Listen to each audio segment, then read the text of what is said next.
মর্মর সাগর দিয়ে তুরস্কের ইস্তাম্বুল শহর ঘেঁষে আমরা বয়ে চলেছি আমাদের শিপ নিয়ে প্রিন্সেস আইল্যান্ডের উদ্দেশ্যে। প্রিন্সেস আইল্যান্ড মোট 9টি দ্বীপের সমষ্টি। এর মধ্যে সবচেয়ে বড় দ্বীপটার নাম হচ্ছে বুয়ুক আদা। এই যে সেই দ্বীপ। সুতরাং আমাদের এখন নামার পালা। আমরা বুয়ুক আদা বা সবচেয়ে বড় দ্বীপটাতে কিন্তু অবতরণ করলাম। দেখুন সবাই আমরা শিপ থেকে নামছি এবং এখান থেকে কি অপরূপ দৃশ্য মর্মর সাগরের। বুয়ুক শব্দের অর্থ হচ্ছে বিগ বা বড় এবং আদা শব্দের অর্থ হচ্ছে দ্বীপ। এই বুয়ুক আদা দ্বীপটি প্রায় 5.4 বর্গ কিলোমিটার আয়তনের এবং এতে 9,000 লোকের বসবাস। একটি বিষয় লক্ষণীয়, এই দ্বীপে কিন্তু মোটর চালিত যানবাহন চলাচল নিষেধ। কেবলমাত্র কিছু সরকারি বাস রয়েছে এবং আপনাকে সাইকেলে করে কিন্তু এখানে ওখানে চলাচল করতে হবে এই দ্বীপের। এই পাখিগুলোর মতো আমরাও কিন্তু ক্ষুধার্ত, তাই চলুন আগে দুপুরে খাবার সেরে নিই। সাগরের পাশেই এক রেস্টুরেন্টে আমরা বসে পড়লাম। এটা আমাদের ট্যুর প্যাকেজের মধ্যে ইনক্লুডেড ছিল। দেখুন কি চমৎকার রেস্টুরেন্ট। তো এই রেস্টুরেন্টেই আমরা আমাদের এখন দুপুরের খাবার সারবো। চলুন দেখি আমরা কি কি খেয়েছি। আমরা নিয়েছি একটা লাঞ্চে বিফ আইটেম আর একটা হচ্ছে চিকেন আইটেম। তাহলে বিফ আইটেমে কি কি দিয়েছে দেখি। এই যে এটা বিফের কাবাব টাইপের মনে হচ্ছে, রাইস, ফ্রেঞ্চ ফ্রাই, আর হচ্ছে অনিয়ন বা পেঁয়াজ।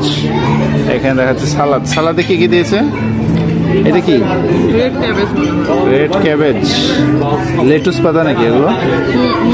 লেটুস পাতা। আর এগুলো হচ্ছে কি? গাজর। তোমার হচ্ছে চিকেন আইটেম না? এই তো চিকেন কাবাব দুইটা আর বাকিগুলো সেম। এগুলো রাইস।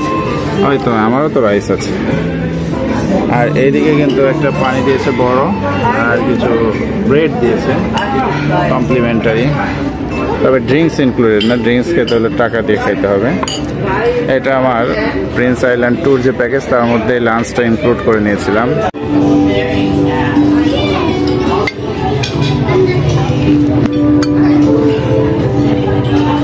ওকে, আমরা শেয়ার করে খাবো। একজনের চিকেন আরেকজন, একজনের বিফ আরেকজন, ভাগ করে। তাহলে দুইটাই টেস্ট করা হবে।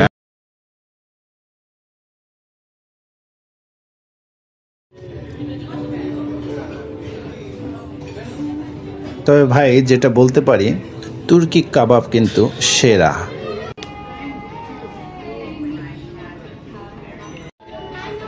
তো চমৎকার স্বাদের কাবাব সহ এই তুর্কি খাবার কিন্তু আমাদের খাওয়া শেষ। এখন আমরা ঘুরতে বের হব প্রিন্সেস আইল্যান্ড।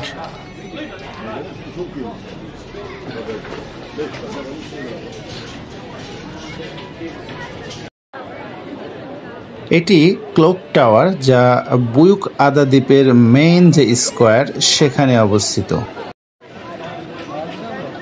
তো আমরা লাইনে দাঁড়িয়েছি। এখানে যে সরকারি বাস সার্ভিস, ওই বাসে আমরা উঠব এবং এই বাসে করে আমরা দ্বীপটা ঘুরে দেখব। প্লাস একটা পাহাড় আছে, সেটা হাইকিংয়ে যাব। লাইনে দাঁড়িয়ে পাশের দোকানে দেখতে পেলাম বিভিন্ন রকম শোপিস এবং গিফট আইটেমের সমাহার। রোদ চশমা, হ্যাট, যেগুলো এই গরমের দিনে বেশ কার্যকর। এখানে আসলে মোটামুটি ভালোই গরম পড়েছে। তো দেখুন আমাদের লাইনটা কিন্তু বেশ বড়, এই দিক দিয়ে ঘুরে ওদিকে চলে গেছে। এবং এই যে এই বাসগুলো দাঁড় করা আছে, এরা একে একে কিছুক্ষণ পর পর এগিয়ে এসে এখানে দাঁড়াচ্ছে আর লাইন থেকে কিছু লোক বাসে উঠে পড়ছে। আমরা কিন্তু বাসে উঠে পড়েছি। এখানে কার্ড পাঞ্চ করতে হয়, ক্রেডিট কার্ড পাঞ্চ করে পে করতে হয়। দেখতে পাচ্ছেন অনেক সাইকেল। আপনি কিন্তু চাইলে এই সাইকেল ভাড়া করেও আপনি এই দ্বীপটা ঘুরতে পারেন। তো আমাদের বাস চলা শুরু করেছে। আমরা এখন উপভোগ করব প্রিন্সেস আইল্যান্ডের আশেপাশের সৌন্দর্য এবং আপনাদেরকেও দেখাবো। অনেক বাসার সামনে এরকম বাগান বিলাস চোখে পড়লো। দেখেন আরো একটি বাস দেখা যাচ্ছে। রেস্টুরেন্ট পথের পাশে এবং মাঝে মাঝে কিন্তু মর্মর সাগরের নীল উঁকি দিচ্ছে। এই জায়গাটাতে একটা ফাঁকা মাঠের মতো মনে হচ্ছে এখানে ক্যাম্পিং করতে পারে মানুষজন।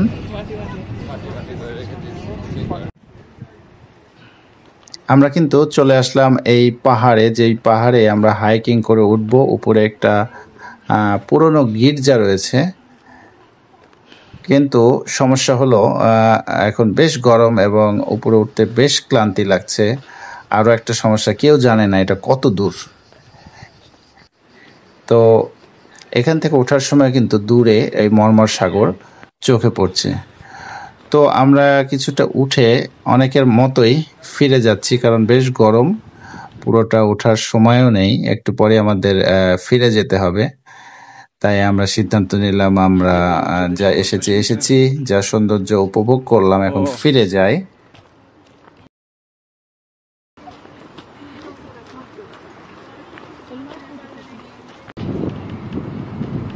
অবশেষে আমরা ফেরার বাসে উঠে পড়লাম।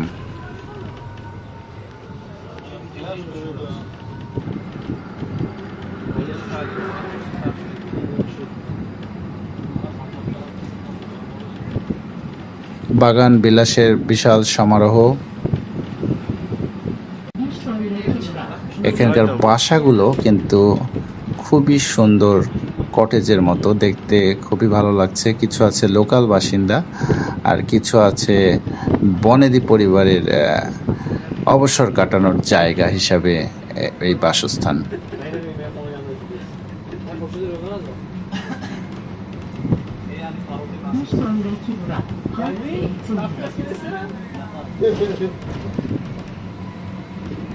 এই মিনি বাসে কিন্তু সবসময় সামনে দেখাচ্ছে আমরা এখন কোন বাস স্টপে আছি এবং সামনে কোন বাস স্টপ।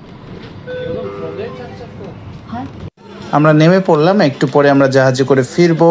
তার আগে প্রচণ্ড তৃষ্ণার্ত, তাই একটু ফান্টা খেয়ে নিলাম এই গরমের তৃষ্ণা মেটানোর জন্য।